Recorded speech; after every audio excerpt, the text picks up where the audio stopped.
Ang coffee nga Chemex. Okay.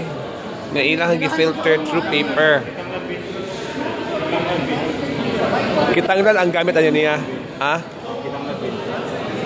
Kitanglan ni siya. Kasi nga? We're using Robusta because it's much more cheaper and much more better. For here, we're using Arabica, which is just kanang sakto lang delicate to get rid of any paper-like taste that might affect your coffee. Yes po. Measuring 18 grams of medium grind coffee. Again, ito siya i-level. Why? For an even saturation of what is brewing again po, if you guys are paying attention? Yung kabining. No. Pero miss, you know, Extraction level. So this is muna ang Kitanglad coffee, Kitanglad. But for this brewing method, it's another factor. Why? Because again, Ang paggamit, ang pag-process nila. Tara ko, kung saan yung kape ang pukaw?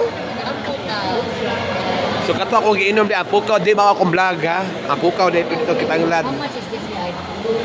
Actually, Robusta, 30% Arabica.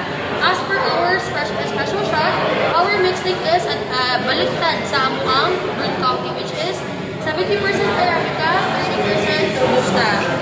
So, if share na lang po. ay murag mayabot. And I'm hoping you guys will taste the difference between espresso shot of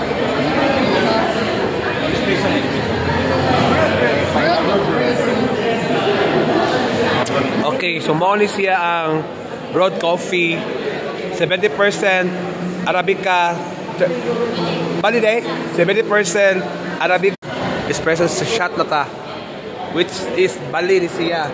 Ang Arabica na po maoy 70%, o niya ang Robusta. This one is pure espresso. Gamay rin sila kung siya. Okay. So bali na ni siya ang Robusta. Ang Arabica na po maoy Gimino karon kining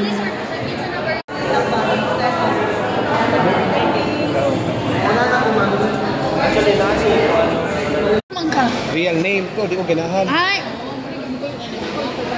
Kapit-kapit sa magdagan.